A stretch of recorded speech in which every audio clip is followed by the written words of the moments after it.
নমস্কাৰ।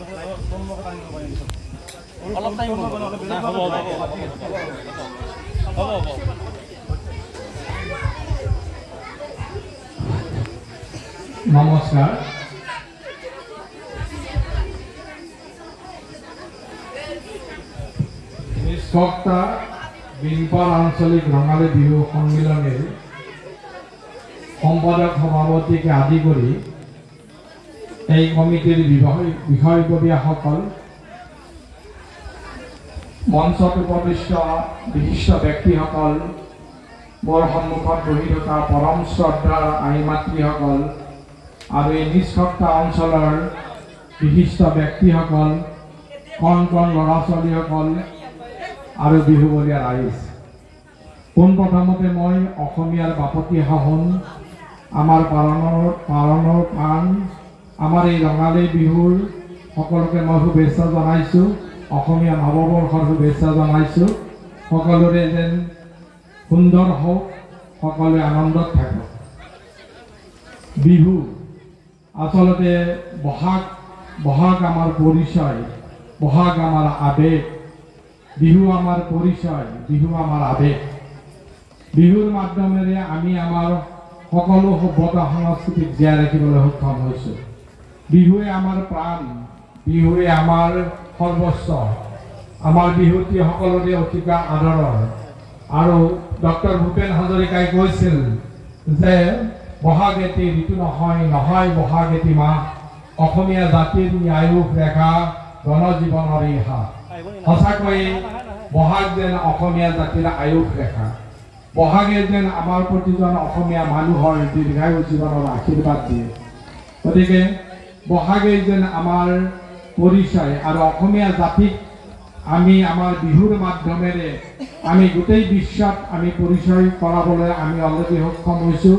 আৰু আমাৰ বিহুৱে আমাক গোটেই অসমক আমাৰ বিশ্বত যোৱাবাৰ আমাৰ চৰকাৰৰ প্ৰচেষ্টাত গোটেই বিশ্বত আমাক পৰিচয় কৰাইছে আৰু আমি পৰিচিত হৈছোঁ। গতিকে আৰু সংস্কৃতি হ'ল এটা পৰিৱৰ্তন হয় সদায়। সংস্কৃতিৰ এটা মৰাহুতি নহয়, এখন গতি নহয়। আৰু ৰূপকোঁৱৰ জ্যোতিপ্ৰসাদে কৈছিল যে ৰূপান্তৰ এই জগত ধুনীয়া কৰিব। যে সংস্কৃতি আমি শুদ্ধ চিন্তাধাৰাৰে আমি আমাৰ সংস্কৃতিক আগুৱাই নিব লাগিব। আজি মই এই নিষ্পক্তা বিলপাৰ আঞ্চলিক ৰঙালী বিহু সন্মিলনীৰ এই ডেকা ল'ৰাকেইটাক ধন্যবাদ দিছোঁ যে তেওঁলোকে আজি প্ৰথমবাৰৰ কাৰণে আপোনালোকৰ এই অঞ্চলটোত এটা বিহু প্ৰগ্ৰেম আপোনালোকৰ আমাৰ বাপতি সাহোন ৰঙালী বিহু পাতিবলৈ সক্ষম হৈছে। আজি এই গিৰিজা তালুকদাৰ, চম্পক ডেকা, মহেশ ডেকা, দীপক দাস, বীৰেণ ডেকা, মনোজ ডেকাকে আদি কৰি বা বিজয় ডেকা আৰু হয়তো মই জানা নজনা আৰু বহুত হয়তো ডেকা ল'ৰা ইয়াত জড়িত হৈ আছে। এই ডেকা ল'ৰাখিনিয়ে যি ধৰণে আজি আমাৰ বাপতি সাহোন বিহুটিক আজি আদৰিবলৈ চেষ্টা কৰিছে, তাৰ কাৰণে মই এই ডেকা শক্তিক, নিষ্পক্তা ডেকা শক্তিক ধন্যবাদ দিছোঁ। আৰু এই ডেকা শক্তিয়ে যে আমাৰ আজি উঠি অহা নতুন প্ৰজন্মক এখন সুন্দৰ মঞ্চ দিবলৈ সক্ষম হৈছে। আৰু এই মঞ্চখনৰ যোগেৰে আৰু আপোনালোকে আই মাতৃসকল ইয়াত সন্মুখত বহি আছে, আই মাতৃসকলে, ডেকা পিতৃসকল আছে, ডেকা মাতৃসকল আছে। আপোনালোকে খুব সুন্দৰভাৱে ল'ৰা ছোৱালীক শিকাই বুজাই তেওঁলোকৰ যি প্ৰতিভা, এই প্ৰতিভা বিকাশৰ কাৰণে আজি আগবাঢ়ি লৈ আহিছে। আৰু আমাৰ এই নিষ্পক্তা ডেকা ল'ৰাকেইজনে চেষ্টা কৰিছে যে আমাৰ এই অঞ্চলটোৰ যে আমাৰ এই কণ কণ ল'ৰা ছোৱালীখিনিৰ যাতে প্ৰতিভা বিকাশ হয়।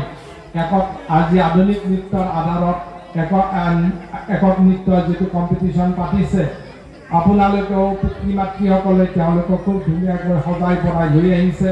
আৰু ল'ৰা ছোৱালীখিনি ইয়াতে ভাগ ল'ব। নৃত্য প্ৰতিযোগিতাত বা কিবা এটা প্ৰতিযোগিতাত আমি পুৰস্কাৰ পোৱাটো ডাঙৰ কথা নহয়, যে ইয়াত ভাগ লোৱাটোহে আচল কথা। এই যে সাহস কৰিছে আপোনালোকৰ কণ কণ ল'ৰা ছোৱালীকেইটাই যে সাহস কৰিছে, আৰু আপোনালোকে যে মাতৃসকলে যে সিহঁতক বিভিন্ন ধৰণে উৎসাহ দিছে, এইটো এটা খুব ডাঙৰ কথা। আজি যদি নিষ্পক্তা, মোৰ অৰিজিনেল ঘৰ ইয়াত ঘগ্ৰাপাৰত, মোৰ অৰিজিনেল ঘৰ আপোনালোকৰ ইয়াৰ পৰা 2 কিলোমিটাৰ আগত, মোৰো জন্ম চিলিংগাঁৱত। আজি নিষ্পক্তাৰ যিটো পৰিৱেশ, আজি মই হয়তো খুব কমকৈ আহিছোঁ নিষ্পক্তাত, তথাপিতো যে আপোনালোকৰ আজি আহি মই এটা সুন্দৰ পৰিৱেশ দেখিছোঁ, এই গধূলি আপোনালোকে বিহু বুলি আপোনালোকে ওলাই আহিছে, এইটো এটা সুন্দৰ কথা। আৰু এই ধৰণে আপোনালোকে আপোনালোকৰ ল'ৰা ছোৱালীখিনিক আগবঢ়াই নিব লাগিব। আজি ডেকা ডেকা আই মাতৃসকল আছে, আই মাতৃসকল খুব কমকৈ আছে, প্ৰত্যেকে অকণমান মনোযোগেৰে কথাখিনি শুনিব। আপোনালোককে মই অনুৰোধ কৰিছোঁ, মই যি দুই এটা কথা ক'ম আপোনালোকে শুনিবলৈ চেষ্টা কৰিব। এই যে আপোনালোক ডেকা ডেকা আই মাতৃসকল আছে, ডেকা ডেকা পিতৃসকল আছে, মই আজি ডেকা ডেকা আই মাতৃসকল আৰু পিতৃসকলক আপোনালোকক উদ্দেশ্য কৰি কৈছোঁ যে আপোনালোকে আজি যি ধৰণে আপোনালোকৰ সন্তানটিক ইয়াতে নৃত্য প্ৰতিযোগিতাৰ কাৰণে শিকাই বুজাই লৈ আহিছে, ঠিক তেনেধৰণে আমাৰ নিজ সত্তাখনক উন্নতি কৰিব লাগিলে ইহঁতৰ এই প্ৰতিভাৰ লগত শিক্ষা দীক্ষাৰ ক্ষেত্ৰতো আপোনালোকে গুৰুত্ব দিব লাগিব।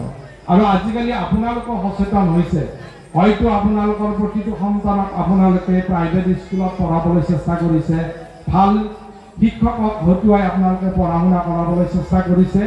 যদি আজি আমি এই বিহুৰ জৰিয়তে বহাগতে আমি পণ লওঁ, বহাগতে যদি আমি মনত স্থিৰাং কৰি লওঁ যে আমাৰ গাঁওখন বা আমাৰ অঞ্চলটো বা আমাৰ ল'ৰা ছোৱালীকেইটাক আমি উন্নতি কৰিব লাগে, তাৰ কিন্তু প্ৰথম দায়িত্ব আমাৰ আই পিতৃ মাতৃসকলৰ। কাৰণ আজি বহু পুৰণি যুগৰ পৰা কৈ আহিছে যে ল'ৰা ছোৱালীৰ শিক্ষাৰ কঠীয়াতলী হ'ল ঘৰখন আৰু আচল শিক্ষা দিয়ে মাকে। আজি যে আপোনালোক মাকবিলাক ইয়াত বহি আছে, আপোনালোক যে ডেকা ডেকা মাতৃসকল বহি আছে, আপোনালোকে মূল কথাখিনিত অকণমান মনোযোগ দিয়ক। এইখিনি যে আপোনালোকৰ যিটো শিক্ষা, আপোনালোকৰ যিটো কথা, এই আপোনালোকৰ শিক্ষা আৰু আপোনালোকৰ কথাৰে আপোনালোকৰ ল'ৰা ছোৱালী ডাঙৰ হ'ব আৰু আপোনালোকৰ ল'ৰা ছোৱালীয়ে আমাৰ গাঁওখনৰ নিষ্ঠতা গাঁওখনক উন্নতি কৰিব। আজি আপোনালোকে খুব বেছি চৰকাৰক কাকতি মিনতি কৰিলে আপোনালোকৰ এই ৰাস্তাটো পকী হোৱা নাই, পকী কৰি দিব। এখন স্কুল লাগে বুলি চৰকাৰক দাবী কৰিলে এখন স্কুল দিব, এখন কিবা নামঘৰ এটা লাগে বুলি ক'লে ইয়াত চৰকাৰে নামঘৰ দিব। এই যিটো চৰকাৰে যিটো ৰাস্তাই হওক, স্কুলে হওক, কলেজে হওক যিখিনি দিব, এইখিনি হ'ল এটা বাহ্যিক উন্নতি, এটা বাহিৰা উন্নতি। যদি গাঁওখনৰ উন্নতিৰ কথা চিন্তা কৰে, কাৰণ আমি অসমীয়া জাতিয়ে, অসমীয়া মানুহে যেতিয়া আমি এটা মনত কিবা এটা থিৰাং কৰোঁ, তেতিয়া আমি বহাগতে এই কামটো কৰোঁ। যেতিয়া বহাগ আমাৰ অসমীয়া মাহ, বহাগ আমাৰ অসমৰ আমাৰ নতুন বছৰ, বহাগতে আমি প্ৰতিজ্ঞাবদ্ধ হওঁ, বহাগতে আমি পণ কৰোঁ, বহাগতে আমি চেষ্টা কৰোঁ যে আমাৰ উন্নতি হওক। গতিকে আই মাতৃসকলে, ডেকা ডেকা পিতৃসকলে আপোনালোকে চেষ্টা কৰিব লাগিব যে নিজ সত্তাখনক কেনেকুৱা কৰি আমি উন্নতিৰ পথত লৈ যাওঁ। ৰাস্তাটো চৰকাৰে কৰি দিব, চৰকাৰক আপোনালোকে ক'লে চৰকাৰে কৰি দিব, কিন্তু ৰাস্তাটো কৰিলে যে নিজ সত্তাখন উন্নতি হ'ব তেনেকুৱা কোনো কথা নহয়। ইয়াত থকা কণ কণ প্ৰতিটো ল'ৰা ছোৱালীয়ে আজিৰ পৰা 10 বছৰ পিছত, 15 বছৰ পিছত বা 5 বছৰ পিছত যেতিয়া কোনোবা এজনে মেডিকেলত চিট পাব, যেতিয়া কোনোবা এজনে IITত চিট পাব, যেতিয়া কোনোবা এজনে প্ৰশাসনিক বিষয়া হ'ব, কোনোবা এজন প্ৰবক্তা হ'ব, কোনোবা এজন DC হ'ব, কোনোবা এজন ADC হ'ব, কোনো এজন ডাঙৰ অফিচাৰ হ'ব, তেতিয়াহে আপোনালোকে এই নিজ সত্তাখনৰ উন্নতি হোৱা বুলি ভাবিব। এটা পকী ঘৰ হ'লে বা এখন চাপ ঢালাই কৰিলে বা এটা বিল্ডিং হ'লে এটা অঞ্চলৰ উন্নতিৰ পথ হোৱা বুলি আমি ভাবিব নোৱাৰোঁ। এই অঞ্চলটোৰ উন্নতি হ'ব লাগিলে আপোনালোকৰ বেলেগ একো কথা নাই, আপোনালোকে নিজৰ সন্তানৰ কথা ভাবক। নিজৰ সন্তানক কিদৰে পঢ়া শুনা কৰাব, কি ধৰণে ভাল স্কুলত নাম লগাই দিব, কি ধৰণে সিহঁতৰ কাৰণে আপুনি ত্যাগ কৰিব, আৰু মাতৃসকলে যদি সেই ত্যাগটো নকৰে তেতিয়াহ'লে কোনো দিন কোনো এটা ল'ৰা ছোৱালীয়ে নিজে নিজে হয়তো ইমান এটা পজিশ্যনলৈ যোৱালৈকে সম্ভৱ নহয়। মই মাতৃসকল আছে, ল'ৰা ছোৱালীসকল, সৰু সৰু ল'ৰা ছোৱালীসকল আছে কাৰণে আৰু মোক ঘোষকে বাৰে বাৰে চিনাকি কৰাই দিছে যে মই এটা কোচিং ইনষ্টিটিউটনৰ, এটা শিক্ষা অনুষ্ঠানৰ সঞ্চালক বুলি, ডাইৰেক্টৰ বুলি। গতিকে আপোনালোকে যেতিয়া মোক এটা শিক্ষা অনুষ্ঠানৰ সঞ্চালক বুলি চিনাকি কৰাই দিছে, সেইকাৰণে মই আপোনালোকক এই বিহুৰ লগত সংগতি ৰাখি মই আপোনালোকৰ পঢ়া শুনাৰ ক্ষেত্ৰত অকণমান আপোনালোকক অনুৰোধ কৰি গৈছোঁ যে প্ৰত্যেকে নিজ সত্তাখনক কেনেকুৱাকৈ উন্নতৰ পথত লৈ যাব, নিজ সত্তাখনক কেনেকুৱাকৈ ডেভেলপ কৰিব, সেই কথাটো প্ৰথম চিন্তা কৰক আপোনালোকৰ ঘৰত থকা ল'ৰা ছোৱালীকেইটাৰ যোগেৰে। গতিকে কেতিয়াবা কিবা কাৰণত সীমাটোৰ কাৰণে আপোনালোকৰ দুঘৰ মানুহৰ মাজত মনোমালিন্য থাকিব পাৰে, কিন্তু দুঘৰৰ ল'ৰা ছোৱালী দুটাৰ ভালৰ কাৰণে প্ৰত্যেকে প্ৰত্যেকক সহায় কৰক। হয়তো মাজৰ বেৰাখন দিওঁতে তেৰা বেকা হোৱাৰ কাৰণে কেতিয়াবা মনোমালিন্য হ'ব পাৰে, সেইটো হ'ব হৈ থাকক, কিন্তু ল'ৰা ছোৱালী দুটাৰ ক্ষেত্ৰত প্ৰত্যেকক সহায় কৰক। ঠিক তেনেদৰে যদি আপোনালোকে চিন্তা চৰ্চা এই বহাগতে কৰে, এই বিহুৰ সময়তে কৰে, মই ভাবোঁ নিষ্কৰ্তাখন এদিন আমাৰ গোটেই ঘগ্ৰাবাৰ অঞ্চলত বা নলবাৰী ডিষ্ট্ৰিক্টৰ ভিতৰত এখন আদৰ্শ গাঁও হিচাপে, সুন্দৰ গাঁও হিচাপে পৰিচিত হ'ব। গতিকে আজি মোক সাংস্কৃতিকৰ ক্ষেত্ৰত মাতিছে, ইয়াত একক নৃত্য, আধুনিক নৃত্যৰ মঞ্চ উদ্বোধন কৰিবলৈ গৈছে। যদি আমি সংস্কৃতৰ ক্ষেত্ৰত অকণমান কথা ক'ব বিচাৰোঁ, আলোচনা কৰিব বিচাৰোঁ, তেতিয়াহ'লে আজিৰ পৰা 570 বছৰ আগতে আমাৰ শংকৰদেৱ মাধৱদেৱে যিধৰণে আমাৰ সাংস্কৃতিক জগতখনত আগবঢ়াই লৈ গৈছিল, গতিকে আমি শংকৰদেৱ মাধৱদেৱৰ আজি শংকৰদেৱে 100ৰ ওপৰত বৰগীত ৰচনা কৰিছিলে। মাধৱদেৱে যিখন নামঘোষা লিখিছে, সেই নামঘোষাখন পৃথিৱীৰ কোনো কিতাপৰ লগত তুলনা নহয়। গতিকে শংকৰদেৱৰ যি ধৰণৰ মানে বৰগীত 100ৰ ওপৰত বৰগীত লিখিছে, তেখেতে এটা সুন্দৰ বৰগীত লিখিছিলে যে মই গান গাব নাজানো, মই আপোনালোকক জাষ্ট মনত পেলাই দিছোঁ যে শুন শুন ৰে শুন বৈৰী প্ৰমাণ, এই যিটো বৰগীত আমাৰ অসমীয়া প্ৰতিঘৰ মানুহৰ ঘৰত ৰাতিপুৱা এই বৰগীতটো বাজে।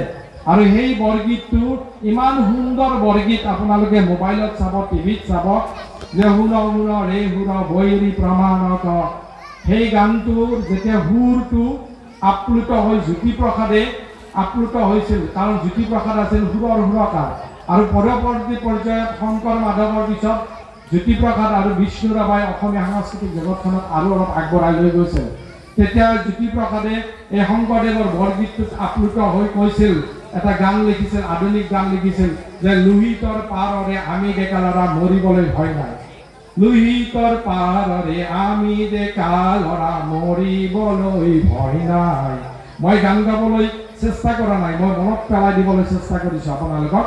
সেই গীতটিত ভূপেন হাজৰিকাই সুন্দৰভাৱে কণ্ঠদান কৰিছিলে, আৰু ভূপেন হাজৰিকাই কণ্ঠদান কৰা লোহিতৰ পাৰৰে আমি ডেকা ল'ৰা মৰিবলৈ ভয় নাই, সেই গানটো যেতিয়া আমাৰ অসমীয়া জাতিয়ে কিবা এটা সংকটৰ সন্মুখীন হয়, যেতিয়া আমি আমাৰ প্ৰাপ্যখিনি পাবৰ কাৰণে আমি আন্দোলন কৰিব লগা হয়, যেতিয়া অসমীয়া জাতিয়ে নিজৰ জাতিটোক জীয়াই ৰাখিবলৈ সংগ্ৰাম কৰিব লগা হয়, তেতিয়া আমি ভূপেন হাজৰিকাৰ জ্যোতিপ্ৰসাদৰ গান, ভূপেন হাজৰিকাৰ কণ্ঠত লোহিতৰ পাৰৰে আমি ডেকা ল'ৰা মৰিবলৈ ভয় নাই বুলি সেই গানটোক আমি ডেকা শক্তিয়ে অস্ত্ৰ হিচাপে লওঁ, সেই গানটোক আমি এটা শক্তি হিচাপে লওঁ। গতিকে ঠিক তেনেদৰে যিটো মানে শিল্পীসকলৰ চিন্তাধাৰা, পৰৱৰ্তী পৰ্যায়ত ভূপেন হাজৰিকাই যি ধৰণে গান লিখিলে, ভূপেন হাজৰিকাৰ গান আপোনালোকে শুনিছে, আমিও শুনিছোঁ। ভূপেন হাজৰিকাৰ প্ৰতিটো গানৰ পৰা আপোনালোকে যদি মনোযোগেৰে শুনে নহয়, সমাজখনৰ কাৰণে এটা পজিটিভ চিন্তাধাৰা, এটা মেছেজ আপোনালোকে পাব। আমিতো গান শুনো, আমি আজিকালি FM ৰেডিঅ'ত গান শুনো, গাড়ীখনত গৈ থাকিলেও গান শুনো, মাইকতো গান শুনো। যেতিয়া আপোনালোকে এটা ভূপেন হাজৰিকাৰ গান শুনিব, অকণমান মনোযোগেৰে শুনিবচোন, যে প্ৰতিটো শব্দৰ পৰা, প্ৰতিটো গানৰ পৰা ভূপেন হাজৰিকাই আমাক যিমান শিকাব লাগে আমাক শিকাই থৈ গৈছে। ঠিক তেনেদৰে বিহু সম্ৰাট খগেন মহন্তক বিহু সম্ৰাট বুলি চবেই জানে। পাপনৰ দেউতাক পাপনক চাগে আজি ডেকা ল'ৰা ছোৱালী সকলোৱে জানে, সৰু কণকৰ ল'ৰা ছোৱালী পাপনক জানে। গতিকে পাপনৰ দেউতাক খগেন মহন্ত বিহু সম্ৰাট বুলি আমি তেখেতক কৈছোঁ। তেখেতে যি ধৰণে গান লিখিছে বা যি ধৰণে গান গাইছে, বা তেনেকুৱাকৈ লোকগীতৰ সম্ৰাট ৰামেশ্বৰ পাঠকৰ লোকগীতবিলাক, তেনেদৰে বিভিন্ন শিল্পীয়ে আমাৰ সাংস্কৃতিক জগতখনক সুন্দৰভাৱে আগবঢ়াই থৈ গৈছে, সুন্দৰভাৱে আমাক চহকী কৰাই থৈ গৈছে। গতিকে সাংস্কৃতিৰ ক্ষেত্ৰত আমি শিল্পীসকলে, এই যিবিলাক শিল্পী মই যিটো ক'লোঁ যে শংকৰদেৱ, মাধৱদেৱ, তাৰপিছত বিষ্ণু ৰাভা, জ্যোতিপ্ৰসাদ, ভূপেন হাজৰিকা, খগেন মহন্ত, অৰ্চনা মহন্ত, লোকগীতৰ সম্ৰাট ৰামেশ্বৰ পাঠক, ধনদা পাঠকৰ পৰা আদি কৰি তাৰপিছত আমাৰ আহি গ'ল জুবিন, পাপন, প্ৰিয়ংকা ভলাৰীৰে পৰা আদি কৰি বিভিন্ন শিল্পীয়ে আমাৰ যিটো সাংস্কৃতিক জগতখনক বিভিন্ন ধৰণে আগবঢ়াই থৈ গৈছে। আজি আপোনালোকৰ ইয়াত আপোনালোকে দুজন উদীয়মান শিল্পীক মাতিছে, সেইটো আকাশ পল আৰু নীলোফাৰ নাজৰীন।